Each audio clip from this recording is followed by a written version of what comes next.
जैसे हमने last video के अंदर एक इंडिकेटर के बारे में बात करी थी जो था आरएसआई का, यानी कि रिलेटिव स्ट्रेंथ इंडेक्स का। और आज की वीडियो में हम एक और इंटरेस्टिंग इंडिकेटर के बारे में बात करने वाले हैं जो भी काफ़ी ज़्यादा यूज़ होता है नॉर्मल लाइफ में। अगर ट्रेडिंग अगर आप कर रहे हैं तो ट्रेडिंग या चार्ट एनालिसिस, टेक्निकल एनालिसिस अगर आप कर रहे हैं ना, तो उसमें आपका ये इंडिकेटर भी काफ़ी ज़्यादा यूज़ होता है। और इस इंडिकेटर का नाम है MACD और इसकी फुल फॉर्म होती है मूविंग एवरेज कन्वर्जेंस डाइवर्जेंस। जैसे हमने मूविंग एवरेजेस में देखा था कि वो दो मूविंग एवरेजेस जो हैं आपस में कभी नीचे से काटती है, कभी ऊपर से काटती है, कभी उनके बीच का गैप ज़्यादा हो जाता है, कभी वो एकदम कम हो जाता है। और ये इंडिकेटर इसी चीज़ पे बेस्ड है कि वो मूविंग एवरेजेस जो है वो पास आ रही हैं या दूर जा रही हैं। मूविंग एवरेजेस में गैप बढ़ रहा है यानी कि वो दूर जा रही हैं, तो उनका मतलब ये होता है कि और ये इंडिकेटर मान के चलता है कि यहाँ से ट्रेंड जो है वो ऊपर की साइड पर अभी बढ़ रहा है, यानी कि अभी ट्रेंड जो है पॉजिटिव है। और अगर इनका डिफरेंस कम होने लगता है, MACD की वैल्यू जो है वो मैं आपको बताऊंगा कि कैसे आपको चार्ट्स पर लगाना है, कैसे आपको एनालाइज करना है। लेकिन अगर मूविंग एवरेजेस का डिफरेंस जो है वो कम हो रहा है, तो इसका मतलब ये है कि स्टॉक में रैली जो है वो ख़त्म हो गई है और अब यहाँ से करेक्शन हो सकती है या फिर वहीं पर कंसोलिडेशन हो सकती है। अब ये इंडिकेटर ऐसा है जो ना ट्रेंड को बताता है। MACD हमेशा हमारे को ट्रेंड बताता है कि स्टॉक के अंदर कितना ट्रेंड है, जबकि जो हमने RSI के बारे में बात करी थी तो वो हमें स्टॉक का मोमेंटम बताता है कि स्टॉक में मोमेंटम किस टाइप का चल रहा है। इसको अब मैं आप लोगों के सामने ग्राफ पर दिखाता हूँ, फिर हम आगे की बात करेंगे। तो देखिए, ये दो मैंने मूविंग एवरेजेस लगाई हैं, जिसकी है एक है 50 और एक है 100। अब आप देखेंगे कि यहाँ पर मूविंग एवरेजेस बिल्कुल पास में थी। पहले ये नीचे गिरी, इनका गैप कम था, फिर एकदम से गैप बढ़ता गया, यानी कि ट्रेंड जो था ये डाउन ट्रेंड चल रहा था, तो डाउन ट्रेंड अभी और बढ़ गया। उसके बाद यहाँ पर मूविंग एवरेजेस जो थी वापस से इकट्ठी होने लगी, तो यानी कि कंसोलिडेशन हो गई या फिर ट्रेंड चेंज हो गया। अब जैसे ही ट्रेंड चेंज हुआ, इसने नीचे वाली ने, ये नीली वाली ने लाल वाली को काटा और वापस से ऊपर चलने लगी। अब इनका गैप जो है वो फिर से बढ़ने लग गया, तो यानी कि ट्रेंड जो था वो पॉजिटिव था और ट्रेंड जो है अभी, यानी कि स्टॉक के अंदर ट्रेंड अभी भी कायम था। अब देखिए कि यहाँ पर मूविंग एवरेज जो है वो बिल्कुल चिपक गई थी, ऑलमोस्ट चिपक गई थी। तो यानी कि यहाँ पर अब आप देख सकते हैं कि यहाँ से लेकर 4 दिसंबर 2023 से लेकर और यहाँ तक जो थी कंसोलिडेशन चली। स्टॉक जो था वही 2500 की रेंज के आसपास था और मूविंग एवरेजेस जो थी सारी इकट्ठी हो गई। उसके बाद फिर स्टॉक ऊपर गया, फिर थोड़ा सा गैप खुला, फिर वापस से नीचे आया और यहाँ पर अब आप देख सकते हैं कि दोनों का गैप जो है फिर से कम हो चुका है। अब मैं आपको बताऊंगा कि आपको इसमें क्या चीज़ देखनी है और आपके काम की क्या चीज़ होने वाली है, क्योंकि MACD का इंडिकेटर को देख के ना काफ़ी सारे लोग, काफ़ी सारे जो एक्सपीरियंस ट्रेडर्स हैं ना, वो भी इसे देखकर कंफ्यूज हो जाते हैं। लेकिन आज की वीडियो में मैं आपको बताऊंगा कि आपको यहाँ पर एक्चुअली में क्या देखना है। और वैसे भी आपको पता है कि मेरी आदत है कि बल्कि बिल्कुल सिंपल तरीके से चीज़ें दिखाना, और उसी सिंप्लिसिटी के साथ मैं आप लोगों को चीज़ें एक्सप्लेन करने की कोशिश करूँगा कि आपको क्या देखना है। और अगर जब आप सिर्फ वही चीज़ ढूंढेंगे ना जो आपको चाहिए इस इंडिकेटर से, तो आप देखना कि आपको ये इंडिकेटर बहुत ही जल्दी जो है वो समझ आ जाएगा।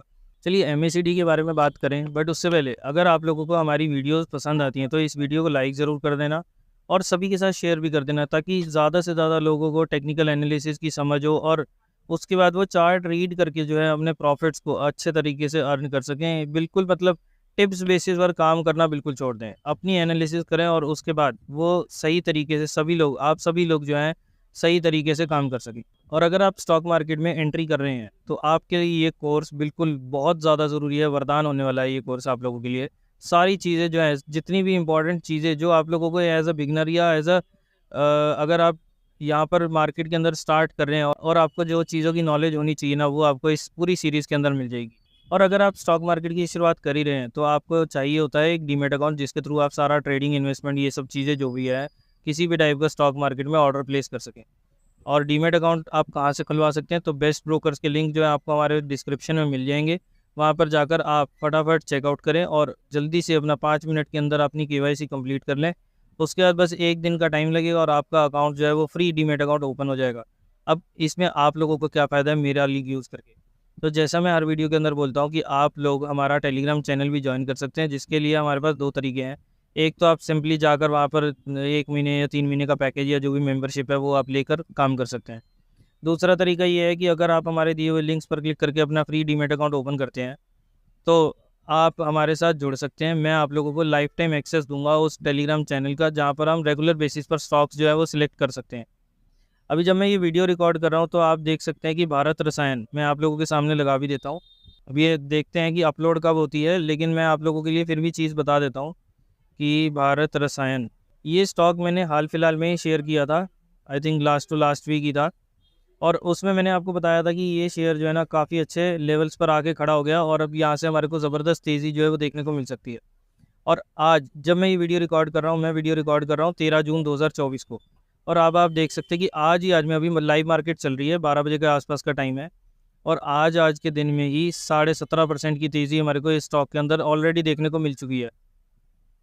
अब 10,000 से ऊपर का शेयर है, लेकिन फिर भी आप तेज़ी देखिए कितनी बड़ी तेज़ी हमारे को यहाँ पर देखने को मिल रही है। तो ऐसे ही स्टॉक्स हम अपने रेगुलर बेसिस पर टेलीग्राम चैनल पर शेयर करते रहते हैं, इन यूट्यूब वगैरह पे भी करते हैं, जिसमें हम स्टॉक ऑफ द वीक लेकर आते हैं। लेकिन ज़्यादा हम स्टॉक्स जो हैं अपना टेलीग्राम चैनल पर जितने भी बीच में विद इन वीक्स में मेरे को नज़र आते हैं ना, तो वो चीज़ भी मैं आप लोगों के साथ यहाँ पर शेयर कर देता हूँ। तो अगर आप लोग बिगिनर हैं तो आप इस ग्रुप का पार्ट बन सकते हैं और आपको काफ़ी फ़ायदा जो है इस ग्रुप के अंदर से मिल जाएगा। मैं बता देता हूँ, मैंने ये शेयर जो है स्क्रीनशॉट पे लगा दूंगा कौन सी वीडियो में शेयर किया था। और मैंने ये किया था लगभग 10,700 के लेवल्स के अराउंड।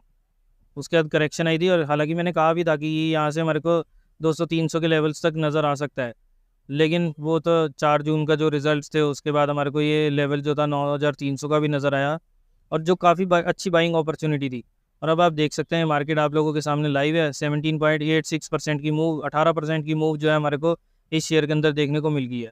चलिए अब हम चलते हैं वापस से अपने टॉपिक पर और देखते हैं कि MACD आखिर काम क्या करता है। तो जैसे कि मैंने आपको बताया कि MACD दो मूविंग एवरेजेस के उनके बीच का डिस्टेंस जो है उस चीज़ को मेजर करता है और उसके हिसाब से हमारे को सिग्नल्स देता है। अब इसमें जो डिफ़ॉल्ट मूविंग एवरेजेस लगी होती हैं वो होती हैं 12 और 26। अभी जो मैं लगाऊंगा ना, ये तो मैंने अपनी मर्ज़ी से 50 और 100 दिन की मूविंग एवरेज लगा रखी थी, जो मैं अभी आप लोगों के सामने शेयर करूंगा कि किस टाइप से MACD का काम होता है। तो उसमें हमारी मूविंग एवरेजेस जो डिफ़ॉल्ट मूविंग एवरेजेस यूज़ होती हैं वो होती हैं 12 दिन की और 26 दिन की। और इन दोनों के डिफरेंस का एक 9 दिन की एक्सपोनेंशियल डिफरेंस निकाला जाता है, एवरेज निकाली जाती है और उसके हिसाब से MACD जो है हमें सिग्नल्स प्रोवाइड करता है। और ये इंडिकेटर मेनली तब यूज़ होता है जब मार्केट एक ट्रेंड के अंदर होती है और ये एक रेंज में, यानी कि अगर एक रेंज के अंदर मार्केट फंसी हुई है या मार्केट में कंसोलिडेशन या स्टॉक के अंदर कंसोलिडेशन हो रहा है ना, तो ये सिग्नल, ये इंडिकेटर जो है काम नहीं करेगा, इतना इफेक्टिव नहीं है। तो इसका काम तब चालू होता है जब RSI की वैल्यू 70 से ऊपर हो या 30 से नीचे हो। इसका काम ही तब चालू होता है। जब तक स्टॉक जो है वो रेंज के अंदर है ना, तब तक MACD भी हमारे को कुछ भी, कोई ट्रेंड जो है वो नहीं शो कर सकता। 70, 30 या 80, 20 का जो भी आप लेवल्स के ऊपर काम कर रहे हैं, उनके ऊपर ही हमारे को इसका मज़ा जो है वो आता है। तो ऐसे ही मैं आपको और भी टूल्स इस सीरीज़ के अंदर बताता रहूँगा। तो बस आपको ना ये चीज़ पता होनी चाहिए कि कौन सी जगह पर कौन सा टूल जो है और कब इम्प्लीमेंट करना है। ऐसा नहीं है कि आप जहाँ पर हथौड़े का काम है वहाँ पर आप पेचकस से काम कर लो और जहाँ पेचकस का यूज़ होना है वहाँ पे आप हथौड़ा यूज़ कर लो। तो इस टाइप से काम नहीं होता ना, तो इसलिए आप लोगों को टूल पता होना चाहिए कि कौन सा हथौड़े वाला काम करेगा और कौन सा जो है वो पेचकस वाला काम करेगा। जैसे RSI को अब हम ट्रेंड देखने के लिए नहीं यूज़ कर सकते कि कितना बढ़ रहा है, कैसा बढ़ रहा है, इसके बारे में हमें नहीं पता। और इस MACD को अगर हम यूज़ करेंगे कि भाई ओवरबॉट हो गया, ओवरसोल्ड हो गया, कि यहाँ से करेक्शन आ सकती है, तो इसके लिए ये चीज़ गलत हो जाएगी। अब MACD में जब मैं अभी आपको लगा के दिखाऊंगा तो मैं आपको चीज़ दिखाऊंगा कि इसमें ना हमारे पास कोई बैंड नहीं होता। MACD में इसकी कोई रेंज नहीं है, जैसे 100 और 100 से लेके 0 के बीच की रेंज है, ऐसा कुछ भी नहीं है। तो ये जाने को 200 भी पहुंच जाए और ना आने को 20 पे भी रह जाए, 10 पे भी रह जाए, माइनस भी चला जाए। तो इसलिए इसमें हम ये नहीं देख सकते, इसका अंदाज़ा नहीं लगा सकते कि यहाँ से स्टॉक जो है ओवरबॉट हो गया या ओवरसोल्ड हो गया। तो चलिए अब मैं आप लोगों को इंडिकेटर लगा कर दिखाता हूँ कि एक्चुअली में ये इंडिकेटर दिखता कैसे है। तो यहाँ हम जाते हैं इंडिकेटर्स पर और यहाँ हमने डाला है मैकडी वो वाला नहीं, moving average convergence divergence MACD। तो इस टाइप से आपको ये इंडिकेटर जो है वो नज़र आता है। अब आप यहाँ पर देख सकते हैं कि 12-26 की वैल्यूज़ हैं, 12 और 26 क्लोज होगा। तो यहाँ पर अगर हम खड़े हैं तो यहाँ पर इसकी जो 12 दिन की मूविंग एवरेज है उसकी वैल्यू है 211 और जो 26 दिन की मूविंग एवरेज है उसकी है 123.50 की। और ये जो पहला 87.93 का जो है ना, ये डिफरेंस हमें शो करता है दोनों के बीच में। 26 और 12 के बीच में डिफरेंस कितना है वो हमें यहाँ पर पहली वैल्यू से शो होता है। जैसे हम यहाँ पर जाएंगे तो आप देख सकते हैं कि अब यहाँ पर 12 वाली मूविंग एवरेज की वैल्यू होगी 80.67 की और 26 वाले की होगी 139.67 की। तो इसमें हमारी MACD की वैल्यू क्या आती है, -59 की। तो मैंने कहा ना इसके अंदर हमारे पास कोई रेंज नहीं है कि किस टाइप से काम कर रहा है। अब यहाँ देखिए, अब देखिए यहाँ पर जैसे ये है मूविंग एवरेज में, यहाँ एकदम से एक बार बना, इतना बड़ा बार बना। तो यहाँ देखिए अब मूविंग एवरेज का कितनी ज़्यादा खुल गई होंगी, जिसकी वजह से ये इतना बड़ा बार बना है। तो यानी कि अभी इसमें ट्रेंड जो है अभी भी आगे कंटिन्यू रह सकता है। और यही चीज़ हमारे को मूविंग एवरेज, कन्वर्जेंस, डाइवर्जेंस यानी कि MACD वाला इंडिकेटर हमें बता रहा है। मैं ये आप लोगों को लाइव मार्केट में इसलिए बताता हूँ ताकि आप लोग ना इस चीज़ को ज़्यादा से ज़्यादा रिलेट कर सकें और उसे समझ सकें कि किस टाइप से ये इंडिकेटर वगैरह जो है वो काम करते हैं। और लाइव मार्केट में देखेंगे या बिल्कुल करंट एग्जांपल्स देखेंगे ना, तो आपको इस चीज़ का और भी अच्छा अंदाज़ा होगा कि ये कहाँ से कहाँ तक पहुँच गया। क्योंकि अभी देखिए मेरे को इसको रिकॉर्ड करने में हो सकता है एक आध दिन और लगे, उसके बाद एडिटिंग करने में ये हो सकता है कि इस वीक तक एडिटिंग हो या नेक्स्ट वीक में ये वीडियो जो है वो अपलोड हो, तो उस चीज़ में टाइम लगेगा। लेकिन आज मैंने आप लोगों के सामने चीज़ शेयर कर दी कि 13 जून 2024 को इस टाइम पर ये लेवल चल रहा है, MACD की ये वैल्यू है। अब आगे जैसा मूव आएगा उसके अकॉर्डिंग फिर MACD भी चेंज होगा, प्राइस भी चेंज होगा और हमारे को और भी चीज़ों में जो है डिफरेंस देखने को मिलेगा, तो उससे हमारे को कंपैरिजन जो है वो पता चल जाता है। यहाँ पर अगर आप नीचे की साइड पर फोकस करेंगे तो आप देख सकते हैं कि यहाँ पर ये जो लाल बार्स है ना, ये किस लिए आते हैं, क्योंकि ये ज़ीरो की लाइन, ये जो ज़ीरो की लाइन है इसके नीचे है। और एक चीज़ और बताऊँ कि अगर हम यहाँ पर 12 और 26 की वैल्यूज़ लगाएंगे ना, मूविंग एवरेजेस लगाएंगे, तो जब तक 12 वाली जो है 26 वाली को ऊपर से नीचे की तरफ काटेगी, उससे पहले हमारे को यहाँ पर इसका सिग्नल जो है वो मिल जाएगा कि MACD हमारे को पहले बता देगा कि यहाँ पर जो है क्रॉस ओवर आ रहा है या मार्केट जो है, स्टॉक जो है वो यहाँ से गिर सकता है। आप जो इस टूल के अंदर जो मूल चीज़ है ना, जो इम्पोर्टेंट चीज़ है, आप उस चीज़ को समझो।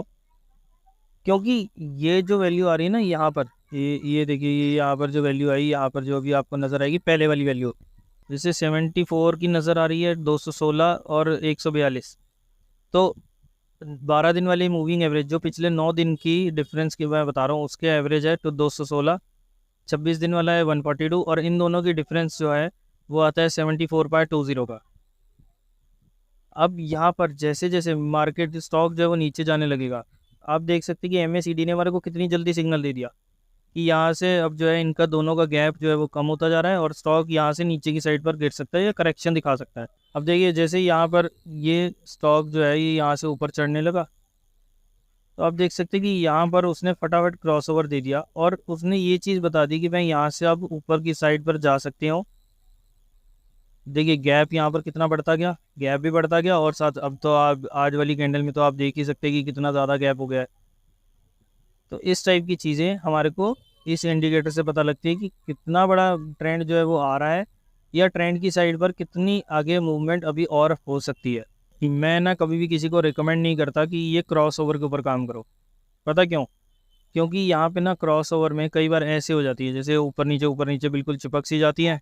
चलिए मैं इसको ही बड़ा करके दिखाता हूँ आपको कि क्या दिक्कत आती है। देखिए ये चिपक सी जाती है, तो फिर उसमें ना लोग कंफ्यूज हो जाते हैं कि भाई अब बेचना चाहिए कि खरीदना चाहिए, क्योंकि वहाँ पे उनके स्टॉप लॉसेस जो है वो बहुत बार रेट होते हैं।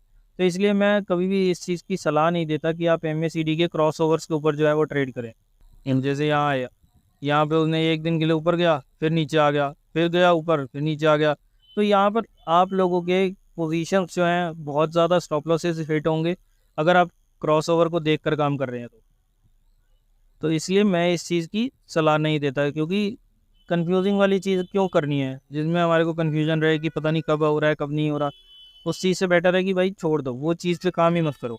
अगर आप इन पे काम करना चाहें तो बस ये देख सकते हैं कि अभी कौन सी साइड पर ट्रेंड जा रहा है और गैप उसमें मूविंग एवरेज ये MACD का बढ़ भी रहा है या नहीं। अभी इसमें मेन चीज़ क्या देखनी है वो मैं आपको वीडियो में आगे बताऊँगा। अभी जो है ये इस क्रॉसओवर को समझो कि अगर क्रॉसओवर के ऊपर आप काम नहीं करेंगे ना तो आपकी सेहत के लिए ज़्यादा बेटर रहने वाला है। सो इसलिए अभी इस चीज़ को आप अवॉइड करके चलें। अब इसमें देखना क्या है मैं उसको बताऊं, बट उससे पहले एक चीज़ बताता हूं कि हमने RSI में क्या देखा था। RSI में हमारे को क्या देखना होता था, डाइवर्जेंस देखनी होती थी। इसमें भी इसी टाइप से हमारे को कुछ चीज़ें देखनी है। वहाँ पर हम क्या करते थे कि भाव अगर कुछ और बता रहा है और RSI अगर कुछ और बता रही है तो यानी कि उसमें डाइवर्जेंस बन रही है और यहाँ से कभी भी ट्रेंड जो है वो पलट सकता है। अब ये इंडिकेटर RSI जैसा ही है, RSI जितना ही बेटर है, या मैं ये भी कह सकता हूँ कि ये RSI से भी ज़्यादा बेटर है, क्योंकि RSI जो है ना सिर्फ स्टॉक का मोमेंटम देख रही है कि मोमेंटम उसका कमज़ोर हुआ है। ये तो पूरा का पूरा ट्रेंड देख रहा है। ये इंडिकेटर, ये टूल जो है पूरा का पूरा ट्रेंड को चेक करता है कि ट्रेंड ही यहाँ पर पूरा वीक हो रहा है। अब ये पता क्या चीज़ बताता है, ये भी डाइवर्जेंस दिखाता है हमें। ये कैसे दिखाता है, क्योंकि इसमें ना एक लेवल पे मान लो मार्केट खड़ी है तो वहाँ पर उसकी मूविंग एवरेजेस भी खड़ी होंगी, लेकिन यहाँ पे ये चीज़ बता देता है कि यहाँ पर अब मूविंग एवरेज का जो डिफरेंस है ना वो ऊपर नीचे हो रहा है या नहीं हो रहा।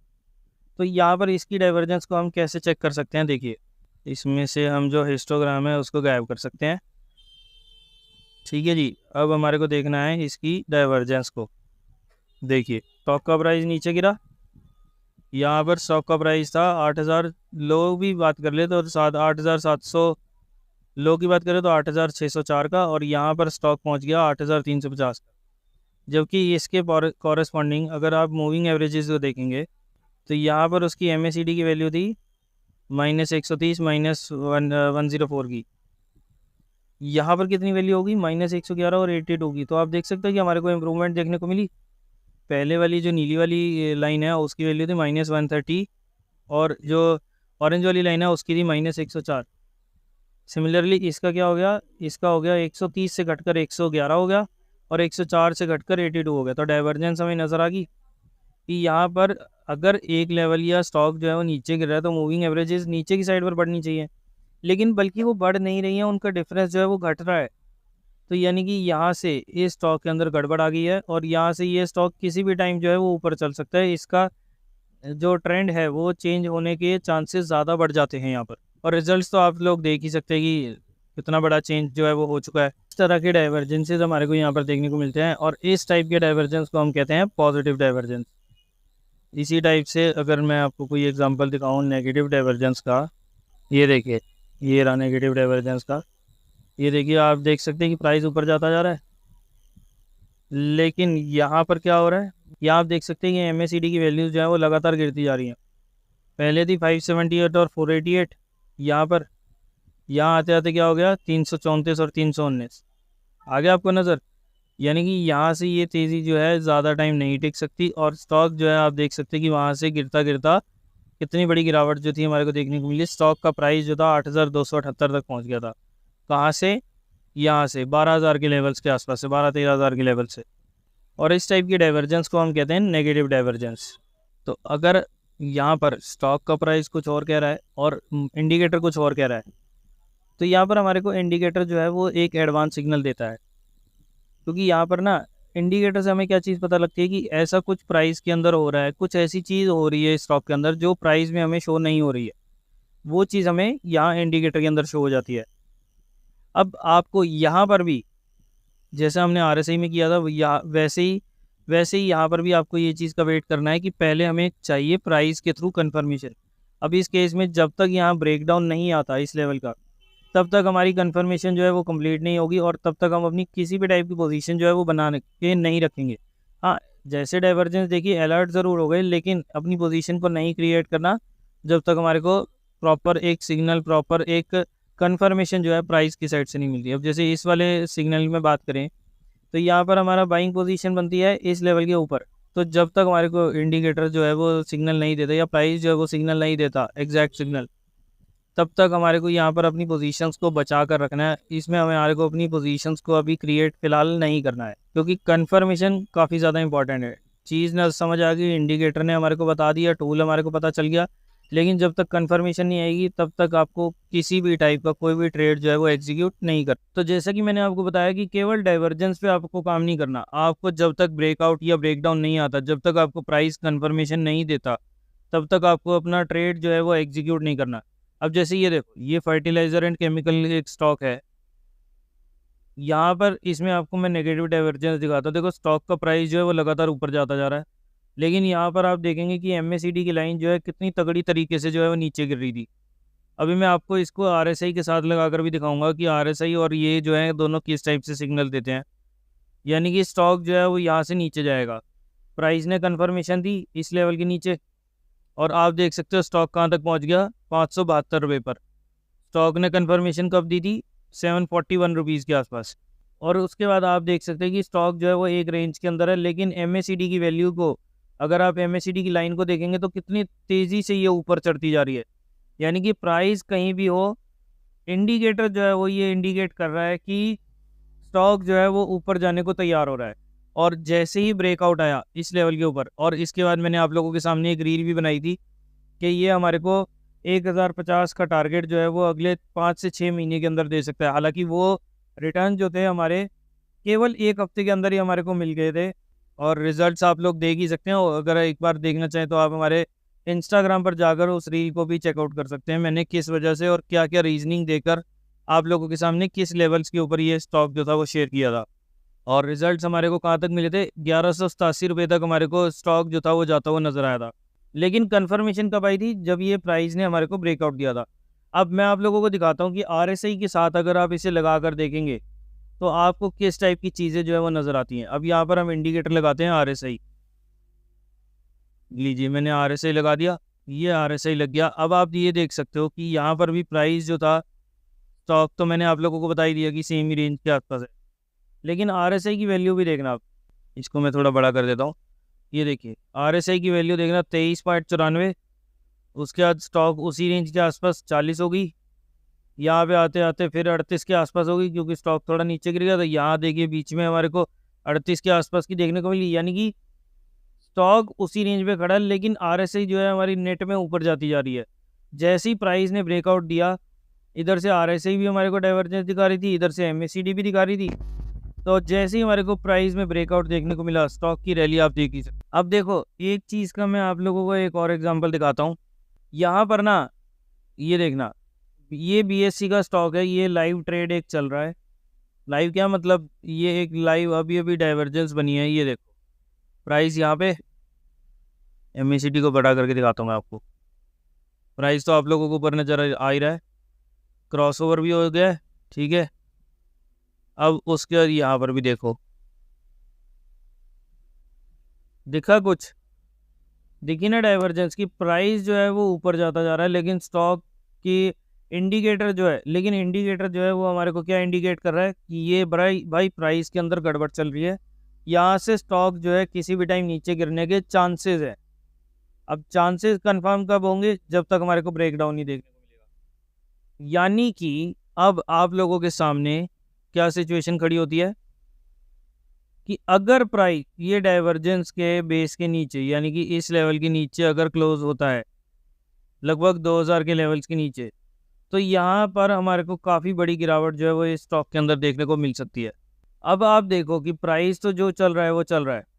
यहाँ देखो आपको हिस्टोग्राम पर भी चीज़ें आराम से आपको पहले पता लग जाती हैं कि हिस्टोग्राम किस टाइप से बिहेव कर रहा है। यहाँ आप देख सकते हो कि हिस्टोग्राम में लगातार बड़े बार्स जो हैं वो बनते जा रहे हैं, यानी कि स्टॉक में गिरावट थोड़ी और गहरा सकती है। और अगर यहाँ पर बीच में थोड़ी सी करेक्शन आनी होगी ना, तो वो हमारे को हिस्टोग्राम पर इस टाइप के ये जो पिंक कलर के बार्स बनते हैं ना, इससे हमारे को आइडिया लग जाता है। तो मूविंग एवरेजेस की लाइन से भी ज़्यादा जल्दी जो है हमारे को ये हिस्टोग्राम सिग्नल दे देता है। और इसके बारे में मेरा जो पर्सनल पॉइंट ऑफ व्यू है वो मैं आप लोगों को वीडियो के लास्ट में बताऊंगा कि मैं इस इंडिकेटर में किस टाइप से मॉडिफिकेशन करके, मतलब मैं किस चीज़ पर फोकस करता हूँ, किस चीज़ पर नहीं करता, वो मैं आप लोगों को वीडियो के लास्ट में बताऊंगा। बट पहले एक बार कोर्स की समरी को देख लेते हैं। अब इसका मैं आपको पहले ये चीज़ बताता हूँ कि आपको पता कैसे चलेगा। देखो यहाँ से स्टॉक जो है ये MACD जो है नीचे गिरनी चालू हुई, और यहाँ पर इस पॉइंट पर MACD की लाइन को, जो मूविंग एवरेज वाली जो लाइन थी, डिफरेंस वाली लाइन, उसने MACD लाइन को यहाँ पर क्रॉस ओवर दिया। लेकिन आपको यहाँ पर MACD की अगर आप पार्स को चेकआउट करेंगे तो यहाँ पर आप लोगों को पहले सिग्नल मिल गया कि यहाँ से अब जो है स्टॉक गिर रहा है, या फिर इसके अंदर की जो बढ़त है ना वो यहाँ पर गिर रही है। यानी कि इसका मतलब क्या हुआ कि प्राइस अभी भी बढ़ता हुआ दिखा रहा है। प्राइस में आपको अभी भी बढ़त देखने को मिल रही है, देखिए यहाँ पर बढ़ता जा रहा है। लेकिन यहाँ पर स्टॉक चाहे वो ऊपर ही था, लेकिन यहाँ पर हमारे को MACD में पहले पता लग गया। हालांकि सिग्नल भी बाद में है, लेकिन MACD ने हमारे को पहले इंडिकेट कर दिया कि यहाँ से अब स्टॉक जो है वो गिर सकता है। लेकिन MACD ने हमें पहले सिग्नल दे दिया कि यहाँ पर ये जो अब तेज़ी चल रही है ना, ये थोड़ी कमज़ोर पड़ सकती है। तो MACD के क्रॉसओवर से पहले, RSI से पहले, सारी चीज़ों से पहले हमारे को सिग्नल कौन देता है, MACD का हिस्टोग्राम। अब मैं आपको इसे एक एग्जांपल से समझाता हूँ कि मान लो मैंने आपको कोई स्टॉक रिकमेंड किया, दूसरे बंदे ने भी आपको वही स्टॉक रिकमेंड किया और उसने भी यही कहा कि ऊपर जाएगा, तो ठीक तो दोनों हुए। फिर लेकिन अब यहाँ पे इफेक्टिव कौन हुआ? जिसने 2 दिन पहले, यानी कि अगर मान लो मैंने आपको 2 दिन पहले सिग्नल दे दिया, मैंने आपको सोमवार को सिग्नल दे दिया कि भाई ये ऊपर जाएगा, मैंने आपको ये चीज़ बता दी।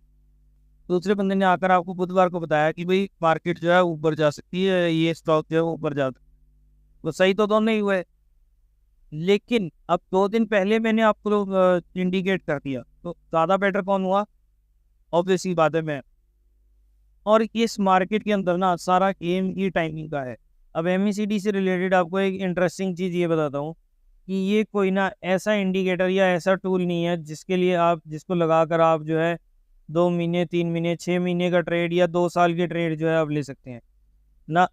ये केवल और केवल शॉर्ट टर्म के अंदर जो आपने मान लो इंट्राडे करना है, स्विंग ट्रेड करना है, 10, 15, 20 दिन के जो ट्रेड्स होते हैं ना, ये केवल उनके लिए, उन ट्रेड्स के लिए ये इंडिकेटर जो है काफ़ी ज़्यादा इफेक्टिव है। इस इंडिकेटर को यूज़ करके आप लॉन्ग टर्म इन्वेस्टिंग या मोमेंटम इन्वेस्टिंग या फिर आप पोजिशनल इन्वेस्टमेंट जो है वो नहीं कर सकते। ये आपको तुरंत का बताएगा कि मतलब अगले 2 हफ्ते में आपको कैसा इंडिकेट जो है वो हो रहा है, आपको अगले 2 हफ्ते में कैसी मूवमेंट जो है वो देखने को मिल सकती है। ये सिर्फ ये छोटे छोटे टाइम पीरियड्स के लिए जो है ये आप लोगों को इंडिकेट कर सकता है। लंबे टाइम पीरियड के लिए अगर आपको काम करना है तो उसके लिए आपको और बहुत सारे इंडिकेटर्स जो है वो मिल जाएंगे। तो जो भी छोटे टाइम फ्रेम में काम करने वाले मेरे दोस्त हैं ना, उनके लिए ये इंडिकेटर जो है वरदान की तरह होता है। आइए कुछ और एग्जांपल्स के ऊपर काम करके देखते हैं और इसको एमएसीडी को थोड़ा सा छोटा कर देते हैं। अब एक तो यहाँ पर देखो कि स्टॉक जो है वो इसी रेंज, एक ही रेंज के आसपास चल रहा है, लेकिन अगर आप एमएसीडी की वैल्यूज़ को देखेंगे ना, तो लाइन जो है लगातार गिरावट दिखा रही है। उसके अलावा हमारे को यहाँ पर भी ये जो हिस्टोग्राम है ना, यहाँ पर भी हमारे को देखिए शेयर ऊपर गया, यहाँ से ऊपर गया, लेकिन हिस्टोग्राम ने हमें क्या दिखाया कि भाई अभी नीचे इसमें जो है गिरावट देखने को मिल रही है। तो इस टाइप की लीडिंग सिग्नल्स जो है आप लोगों को हिस्टोग्राम दिखा देता है, या फिर हम कहें एमएसीडी पूरा का पूरा जो है हमारे को एडवांस सिग्नल्स देता है। अब ये देखिए, ये मैंने BHEL का 15 मिनट का चार्ट खोला है आप लोगों को दिखाने के लिए कि स्टॉक जो है देखिए एक रेंज के अंदर है। मैं डब्बा भी आप लोगों के लिए मार्क कर देता हूँ, एक रेंज के अंदर चल रहा है। लेकिन क्या हमारे को एमएसीडी की लाइंस जो है या वैल्यूज जो है वो एक ही लेवल पर नज़र आ रही हैं? यहाँ पर इसकी वैल्यू देखो और यहाँ पर इसकी वैल्यू देखो या यहाँ पर इसकी वैल्यू देखो, तो आपको दिख रहा है ना कि यहाँ से एक जो है ये स्टॉक अप ट्रेंड के अंदर है, एमएसीडी की वैल्यूज जो है वो एक अप ट्रेंड के अंदर है। अब जैसे ही यहाँ पर प्राइस हमें कंफर्म करेगा, यहाँ पर इस लेवल के ऊपर ब्रेकआउट देखने को मिलेगा, इस लेवल के ऊपर, तो क्या होगी हमारी कंफर्मेशन। और कंफर्मेशन मिलते ही हम क्या कर सकते हैं, यहाँ पर अपनी पोजीशन बना सकते हैं और उसके अकॉर्डिंग हम यहाँ पर बढ़िया रिटर्न्स जो है वो अर्न कर सकते हैं। अब मैं आपको बताता हूँ कि मुझे इनमें से क्या पसंद है, हिस्टोग्राम या लाइंस। तो मैं प्रेफर करता हूँ इन्हें लाइंस पर देखना, क्योंकि अब मेरी रीज़न समझना, कोर्स के अंदर हिस्टोग्राम को ज़्यादा बेनिफिशियल बता रखा है, लेकिन मेरा रीज़न समझना। बाकी तो देखो चॉइस तो फाइनल आप ही की है। मैं तो आप लोगों को जो एक्चुअल कोर्स में था वो चीज़ भी बता रहा हूँ, और मैंने जो ये चीज़ें एक्सपीरियंस करी है ना, वो चीज़ें भी आप लोगों के सामने शेयर करने की कोशिश कर रहा हूँ। बाकी आप लोगों को जो अच्छा लगे आप उसके अकॉर्डिंग जो है ट्रेड कर सकते हैं। ठीक है, मान लिया कि यहाँ पर लाइंस जो है हमारे को थोड़ा सा डिले ट्रेड देती हैं, लेकिन क्या हमारे को हिस्टोग्राम से कुछ क्लियरिटी ज़्यादा मिल रही है? देखो यहाँ तक ऊपर जाता जा रहा है। अब मैं आपको प्राइस की कंपैरिजन में दिखाता हूँ। ये देखो, यहाँ पे समझना आप, प्राइस जो ये एमएसीडी की वैल्यू जो है वो ऊपर जाती जा रही है, प्राइस यहाँ पर आकर खड़ा हो गया, एमएसीडी की लाइंस नीचे चलती गई, प्राइस भी नीचे चलता गया, एमएसीडी की लाइन और नीचे चली गई, प्राइस थोड़ा सा गिर गया। ठीक है, मान लिया, लेकिन क्या हमारे को यहाँ पर कुछ ज़्यादा जल्दी सिग्नल्स देखने को मिल रहे हैं? भाई मुझे तो नहीं यहाँ पे, क्योंकि डाइवर्जेंसेस जो हैं हमारे को लाइन से ज़्यादा अच्छी पता लगती हैं।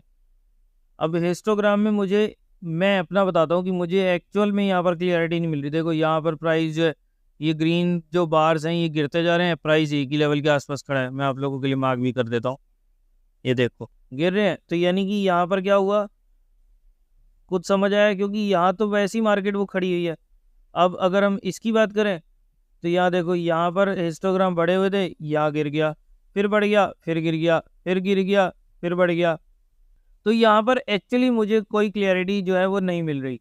अब मैं अगर इस एमएसीडी को, नहीं हिस्टोग्राम को अगर ऑफ कर दूं, तो अब क्या मुझे यहाँ पर ज़्यादा क्लियरिटी मिल रही है? आइए इसको चेक करते हैं।